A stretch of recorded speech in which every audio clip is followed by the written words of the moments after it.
banyak ya teman Jakarta Timur yang kreatif Ya. kayak Enes Oh ya ya. di bidang musik.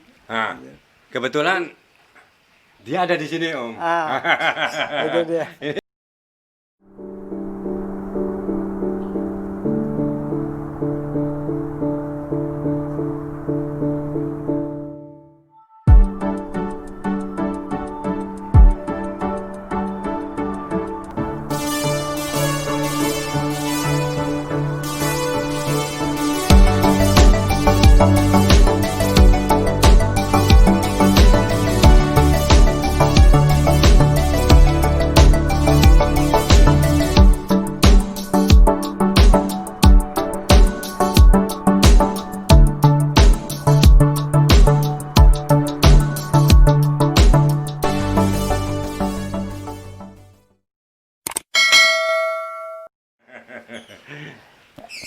Enes ini salah satu tokoh seniman Jakarta Timur Iya, iya, betul. di bidang seni musik dan seni rupa. Dia pelukis juga dia. Nah, Iya. dan itu sahabat kental dari anaknya Widi Muchtar. Iya. Nendra Mas Widi. Nendra ya. Iya. Aku juga gabung Mas waktu itu. Iya. Saya bukan gabung di dalam suatu kelompok organisasinya, tapi sering kumpul. Nah, cuma tidak seaktif Mas Enes. Aku kalau dibilang istilah sekarang itu keset lah, Mas. Aku ini wis paling keset gitu di antara sekian teman-teman. Karena sampai sekarang Mas Enes sama sahabat-sahabatnya masih kental. Iya. Termasuk kalian jenengan. Iya. Nah, aku kan pernah ketemu jenengan tapi kita lupa. Iya. Karena nggak pernah. Tapi setelah kita ngobrol gini kok dari hati ke hati kok ya nyambung gitu. Itu waktu di acara Budi Lurah ya. Dulu ya, Di kebagusan. kebagusan. Iya. Iya.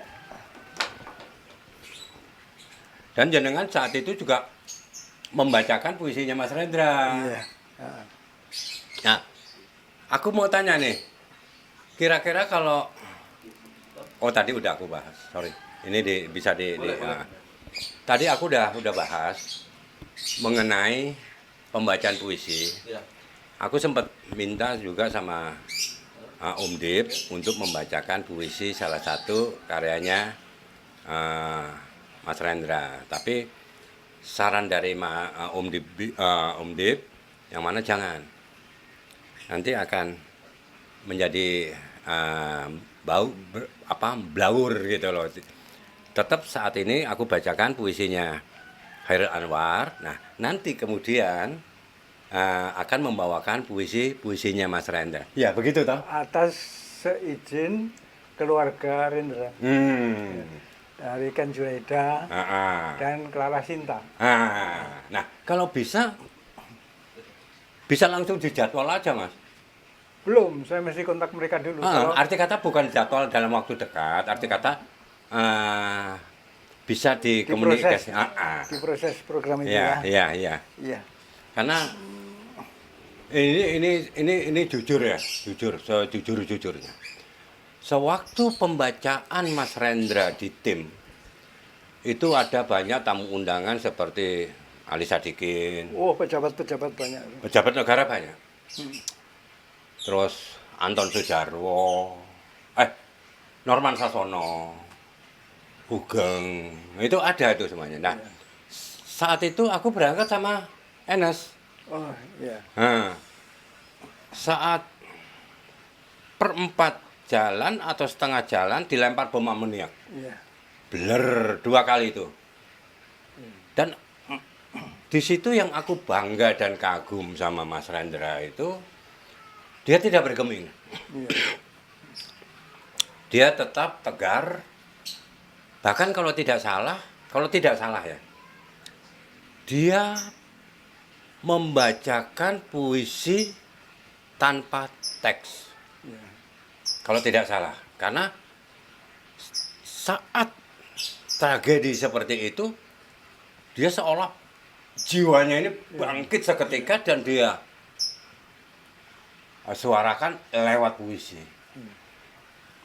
Itu kebenaran itu sebetulnya hanya asumsi atau halusinasiku sendiri, aku nggak tahu itu, Mas. Apakah ada suatu pembenarannya saat itu tercetuslah suatu puisi tanpa teks karena sedang mengalami suatu teror seperti itu. Iya. Waktu itu kan saya dan teman-teman kelompok Ngamen 78, Ya. termasuk Mas Enes ini, Ya, Nindra Widi, dan beberapa teman ya, Dodi Mulya, ya, yang main gitar bagus itu. Nah, itu mengawali pembacaan puisi Mas Rendra. Mas Rendra, Ya. Potret Pembangunan dalam Puisi.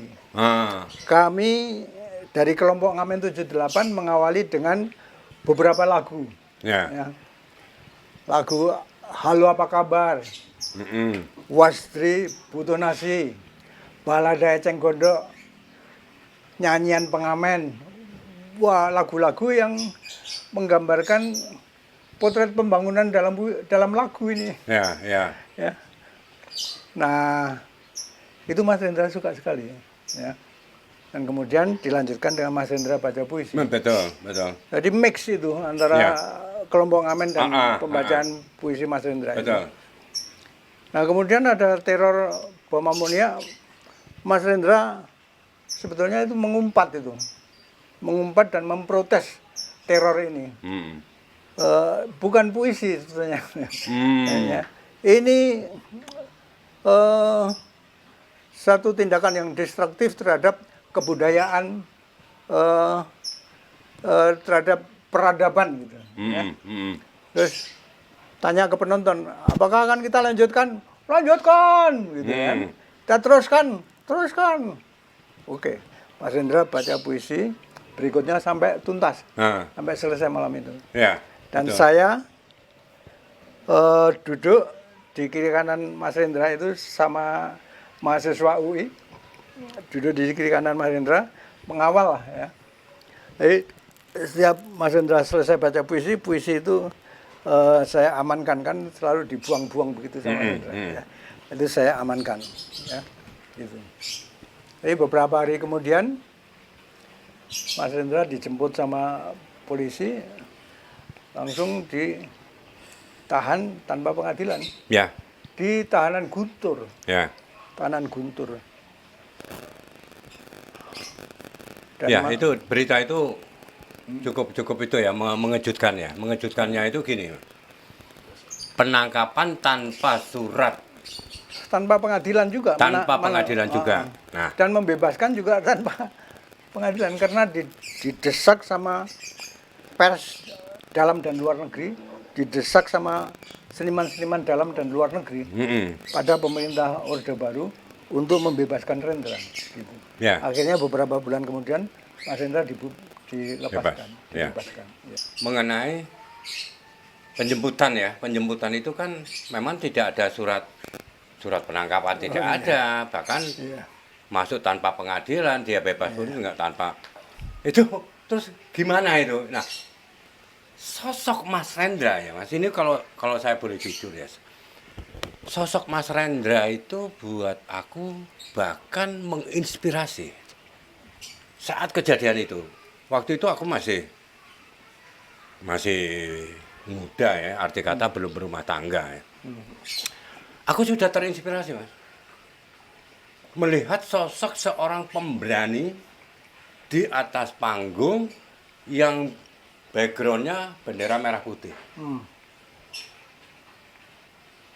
Dilempar bom amoniak tidak bergeming.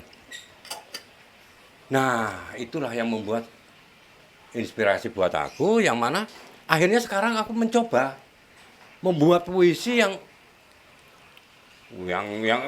mau menyerupai nggak mungkin karena Tuhan menciptakan manusia itu dengan perbedaannya masing-masing. Ya. Nah. Puisi itu kan sebetulnya saksi zaman. Saksi zaman. Ya. Betul. Ya.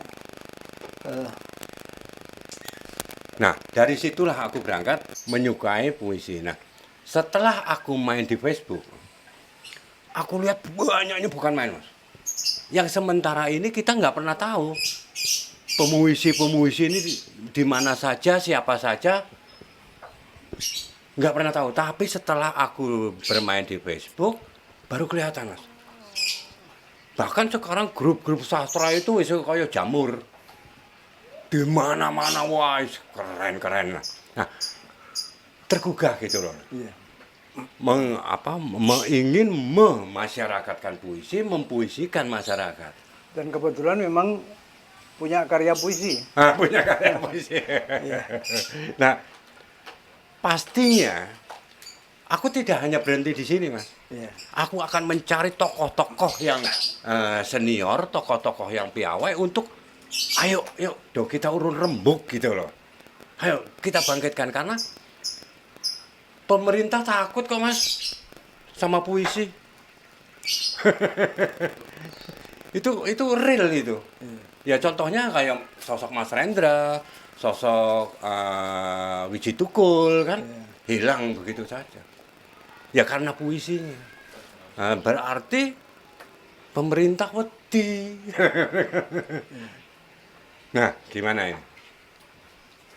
Ya itu tadi ya, sebagai saksi zaman. Ya. Tentu saja kalau memang zamannya itu kisruh, banyak koruptor, banyak yang tidak adil Nah. di masyarakat ya. Banyak rakyat kecil yang perlu dibela karena hak-haknya diabaikan Iya, ya. atau dilanggar ya. Nah itu puisi-puisi Mas Rendra pada zaman itu, zaman Orde Baru, itu memang merupakan puisi-puisi protes. Ya. Ya. Jadi waktu saya dengar cerita ya, saya belum lahir. Jadi eyang saya itu pujangga Keraton Jogja. Jadi melihat Mas Rendra kecil, suka nulis-nulis, terus ditanya, panggilannya Willy. Willy, apa yang kamu mau jadi pujangga? Iya yang. Kau tahu nggak? Pujangga itu ngurusin roh masyarakat. Lalu pemerintah itu ngurusin badan masyarakat. Ya, gitu Mas. Jadi sebagai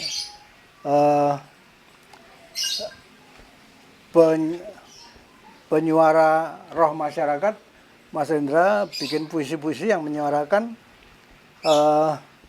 apa yang ada, gejolak yang ada di masyarakat, menyuarakan roh masyarakat itu. Ya. Ini bagus kalimat ini, Mas. Ya. Kalau pemerintah mengurusi badan masyarakat, Ya. Kalau tapi pujangga, pujangga mengurusi roh masyarakat. roh masyarakat. Akan mengalir itu nanti. Monggo terus. Enggak lah, ya. Ayah saya waktu Mas Rendra berkeluarga, punya anak 1-2 ya, dengan Mbak Narli itu, ayah saya, Rendra,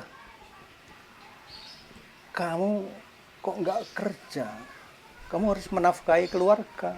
Loh, saya kerja. Kerja apa? Saya menulis puisi. Loh, iya nulis puisi itu hobimu. Tapi pekerjaan harus kau pikirkan yang menghasilkan nafkah. Enggak, saya jalan hidup saya di sastra.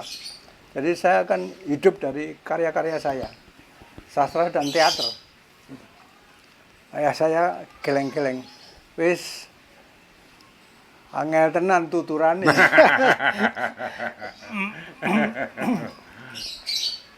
Dan waktu Mas Rendra jadi mahasiswa di Gajah Mada, Universitas Gajah Mada, Jogja, ayah saya datang ngasih hadiah mesin tik.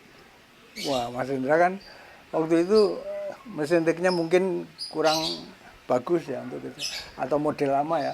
Dikasih mesin tik untuk nulis puisi-puisinya, wah seneng banget. Ya ini support dari ayah saya ini, wah kayak Pusoko. Tapi Pusoko ini sering digadekke untuk nutup kebutuhan kebutuhan sehari-hari ya. Tebus lagi, istilahnya disekolahkan. gitu. Gitu Mas. Ya, ya, ya.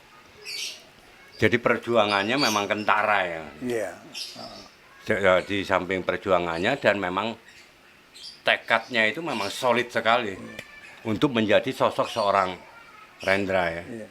Lah saya waktu remaja itu kan udah sering bolos sekolah, itu study club teater Surakarta, itu sama teman-teman itu sering bolos, kan kami punya sanggar itu. Yeah. Tempat kumpul, tempat berkarya bersama, merencanakan pementasan, kita keliling daerah Solo Mas. Nah, pentas keliling segala itu, ayah saya, wah ini udah kelas 3, mau ujian, ini sering bolos ya Bang. Terus kamu nggak boleh main teater lagi, pisah sama itu kegiatan teater, stop. Gitu. Saya stop. Jadi teman-teman bikin pementasan, saya cuma sebagai penonton aja. Padahal saya sebagai pemain andalan juga di Study Club Teater Surakarta. Gitu. Wah, saya menderita sekali ya. Tapi waktu lulus SMA kelas 3 ada perpisahan, orang-orang tua murid diundang sama kepala sekolah, saya bikin pentas Kereta Kencana bersama Kim Lun, teman sekolah juga ya. Ayah saya nonton, saya senang sekali karena pementasan itu ternyata memang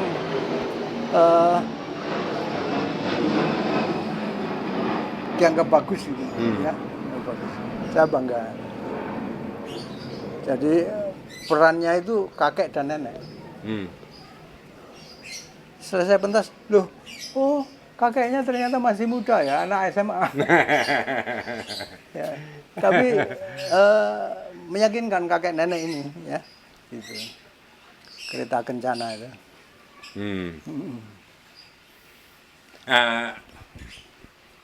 Mungkin Mas Dip masih masih bersedia ya untuk membacakan satu puisi lagi yang tertunda barusan. Apa judulnya, Mas? Yang doa. Oh, doa. Nah. Monggo, dipersilakan. Karya Chairil Anwar. Puisi kedua karya Chairil Anwar yang akan saya persembahkan adalah puisi pada saat Chairil Anwar menyadari dari mana sangkan paraning dumadi, ya, dari mana dia datang dan dari mana dia akan pulang, yaitu menghadap Allah. Disitulah dia introspeksi dan kemudian bertobat dalam puisi doa ini. Oke, saya bawakan puisi Chairil Anwar, doa. Doa kepada pemeluk teguh.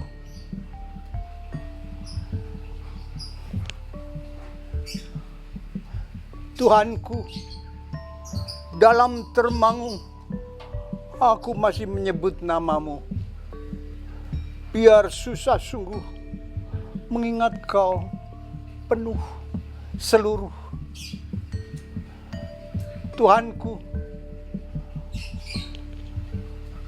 cahayamu panas suci, tinggal kerdip lilin di kelam sunyi. Tuhanku, aku hilang bentuk, remuk.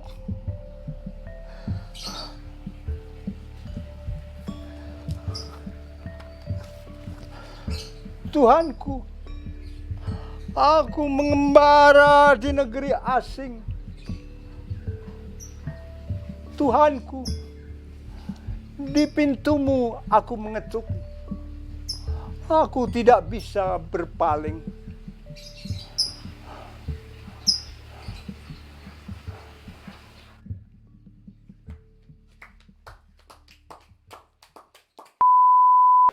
Wow, tersentuh aku, Mas. Dua puisi yang kamu bacakan ini ternyata dua puisi yang betul-betul bisa menyentuh. Bagaimana perihal kehidupan seorang aku dan seperti apa introspeksi diri sehingga dia mampu mencari Tuhan. Jadi betul-betul dua puisi pilihan ini yang sangat bisa dibanggakan. Matur nuwun sangat. Ya. Nah, Itu biasa yang umum orang bilang poetry reading. Ya. Tapi sebelum ada istilah poetry reading ada istilah deklamasi. Ya. Saya bilang itu pengucapan puisi. Deklamasi itu pengucapan puisi. ya, Ya. Dan karena saya itu aktor ya, ya, belajar acting ya, maka proses sebelum saya mengucapkan puisi itu, pertama saya mesti mengenal Chairil Anwar. Saya mesti mengenal apa yang tersirat di balik yang tersurat dalam karya Chairil Anwar itu. Ya. Ya. Nah, kemudian saya harus menghadirkan apa yang ada dalam benak Chairil Anwar waktu dia melahirkan puisi itu. Jadi ya itu yang saya hayati. Konsentrasi saya ke sana. Ya. Untuk menghidupkan karya Chairil Anwar ini. Ya. Gitu. Ya. Supaya tetap abadi ya, Mas. Supaya komunikatif. Ya. Komunikatif dan orang bisa bertemu dengan Chairil Anwar lewat pengucapan puisi saya. Ya. Mengenal Chairil Anwar lewat puisi yang saya ucapkan itu. Bawakan tadi ya. Saya sudah bacakan 2 puisi. Ya. Aku dan Doa. Mas baru baca Payah. Satu lagi dong. Ya, siap. Oke, Siap. Judulnya tadi Lidah bercabang. Lidah bercabang. Wah, judul itu sangat bikin penasaran. Mas. Lidah bercabang kayak lidahnya ular. Terima kasih, Mas. Lidah bercabang. Sederet kalimat terucap tanpa titik koma. Nyerocos. Toleh sana, toleh sini. Cari kambing hitam untuk jadikan tumbal. Bujuk rayunya menggigit. Kumpulkan banyak simpati dengan cara unjuk gigi. Begitu memilukan jikalau terjadi perundingan di kolong meja negosiasi. Apa yang akan terjadi? Hati-hati. Jika ketulusan dan kejujuran sudah mati suri, akan menjadi debat kusir. Pasti tidak punya arti untuk sebuah negeri. Karena hanya sebuah kursi. Sesungguhnya Anda bukan singa podium. Bukan. Hanya pembual yang pandai menjual kata. Karena tumbuh kembang berbagai prasangka. Tidak peduli siapa korbannya. Ternyata protokol kesehatan hanya sudut pandang belaka. Bukan ancaman masuk neraka. Jangan mengukur Tuhan, wahai saudara-saudaraku. Wah. Terima kasih. Lidah bercabang sangat menyenangkan. Ya, memuaskan rasa penasaran saya. Ya, kok lidah bercabang kayak lidahnya ular. Jadi ternyata puisi itu memang menyuarakan apa yang ya itulah saksi zaman. Iya, betul, betul, Iya. betul. Saksi zaman yang Ya, saya sendiri berupaya untuk mengekspresikan seperti itu. Jadi ya banyak kan sekarang sumpah setia untuk negeri, tapi ternyata bohong. padahal Mas Rendra bilang Nah, dalam puisinya, perjuangan adalah pelaksanaan kata-kata. Nah, ini pelaksanaan kata-kata tanggung jawab. dan apa yang dijanjikan sering-sering itu tidak klop. Ya, betul. Ini Dan itu perjuangan. yang terjadi di negeri kita. Ya, tapi memang diucapkan gampang tapi dilaksanakan Laksanakannya susah. memang iya Ya. susah. Betul. Perlu perjuangan. Perlu perjuangan, ya.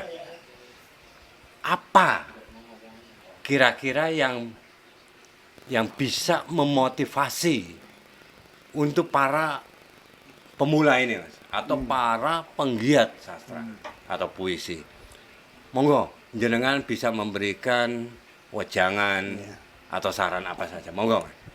Ya, pengucapan puisi itu harus ya intinya tadi ya yang mengenal pengarangnya, mengenal menguasai tema, dan kemudian tekniknya ya setelah menghayati itu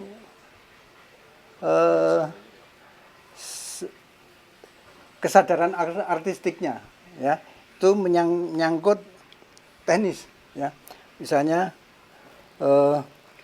teknik ucapan ya harus jelas artikulasinya, kemudian titik komanya, grup-grup kalimat, kelompok-kelompok kalimat ya harusnya ada grouping menurut isinya gitu, jadi bisa komunikatif gitu. Dan kemudian ekspresi ya itu tadi kita mesti menghidupkan apa yang ada dalam kalbu atau dalam benaknya Chairil Anwar waktu melahirkan puisi itu. Ya. Ya. Waktu dia mengemukakan sebagai penyair aku ini binatang jalang ya, gitu. Kemudian waktu doa ya, itu saya menghayati Chairil Anwar waktu melahirkan dua puisi itu. Saya harapkan itu dua puisi itu bisa komunikatif Ya. ke publik, Ya, ke audiens. Ya. Nah, terus pesan apa kira-kira yang bisa disampaikan sama Mas Dip untuk bisa menyemangati Iya. gairah berpuisi? Puisi itu saksi zaman. Ya. Saksi zaman. Saksi zaman. Dan setiap orang yang sedang jatuh cinta itu tiba-tiba jadi penyair yang melahirkan puisi-puisi. Ya. Dan puisi itu sebetulnya nggak cuma bisa dideklamasikan, ya, tapi bisa juga dilakukan. Ya. Kalau kita cermati, syair-syair lagu itu sebetulnya puisi ya, puisi yang dinyanyikan. Ya. Tembang-tembang Jawa segala itu puisi. Iya. Betul. Ekspresi dari apa yang dikandung dalam benak si penciptanya. Ya. Kayak Didi Kempot, Ya. Pak siapa itu yang menciptakan Bengawan Sulu itu? Pak Gesang. Gesang, ya. Itu penyair-penyair. Ya. Tapi syairnya diekspresikan dalam lagu. Gitu. Nah, ini dia. yang aku sedikit lupa. Apa itu? Tadi pembicaraan kita sampai di mana ya, Mas? Wah, sampai Manggarai, Mas. Ya, ya. Berarti kita sambung aja, Mas. Dengan 62 yang ke arah Pasar Minggu. Gini loh, Mas. Ya, Setelah aku banyak mendengar cerita Mas Dip mengenai keluarga Mas Rendra, mengenai kepiawaiannya Mas Dip sendiri di teater dan baca puisi, kok mempunyai suatu nuansa yang sangat luar biasa. Semoga ini akan mengilhami kepada penerus-penerus kita ini loh. amin, amin. Karena ternyata, Mas, di Dumai ini banyak sekali, Mas. Penggiat sastra itu, penggiat puisi itu banyak sekali. Tapi seperti yang jenengan tadi bilang, apakah pemuisi ini lahir setelah dia mengalami suatu patah hati? Nah, di sini yang aku ingin sampaikan ya, Mas. Bahwa ayolah kita sama-sama melihat sosok seorang Mas Dibyo yang usia sudah mungkin sama ya dengan saya. Saya 74, Mas. Oh, 74. 74 tahun. Berarti kakak leading saya, Mas. Ya. Mas, bro. 64. Awalnya 10 tahun. Nah, masih gagah, masih tegar untuk menyampaikan suara hati lewat puisinya. Nah, inilah suatu bukti nyata bahwa ternyata usia itu tidak mempunyai suatu batasan untuk menghalangi seseorang ini menjadi tidak berdaya. Ya. Sebetulnya itu buah dari latihan basic teater, Mas. Dalam basic teater ada pelajaran meditasi, mengolah energi, mengolah naluri dan intuisi.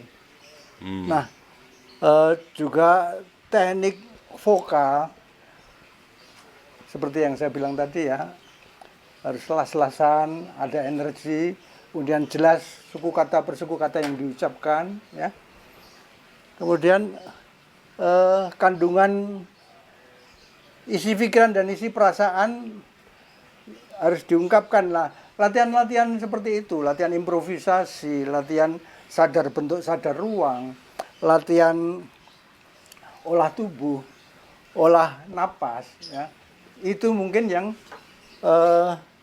membuahkan sehingga saya dikomentarin banyak teman termasuk Mas Joko ya, bahwa di usia 74 kok masih energik. Ya. Teman-teman Jakarta Timur itu banyak yang sudah sepuh tapi energinya masih terpelihara. Berkat latihan-latihan basic acting itu. Ya. Jadi latihan teater. Jadi memang betul-betul bermanfaat ya, Mas ya. Ya. Dan kemampuan untuk percaya diri tampil di depan umum dan mengemukakan isi pikiran, isi perasaan dengan komunikatif ya, dengan menarik ya, itu sangat membantu pada saat para siswa atau para calon aktor dan calon aktris ini nanti terjun di masyarakat. Ya. Meskipun dia tidak memilih jalan hidup sebagai seniman teater, Ya. tapi dia bisa mendapatkan manfaat dari latihan-latihan teater, proses itu. Ya. Paling tidak kesehatan ya, Mas. Ya, dimana dia harus menghargai karya orang lain karena ini merupakan ensemble. Ya, Teater betul. itu ensemble, saling mendukung. Ya. Itulah. Ya. Manfaatnya banyak. Terima kasih, Mas. Nah, kita sudah sama-sama mendengar pituah yang disampaikan oleh beliau. Semoga pituah ini menjadi suatu harapan dan kemampuan untuk kita lebih gigih dan giat untuk karir dan selanjutnya. Syukur alhamdulillah. Amin, amin, amin, amin. Salam satu nyali. Mantap.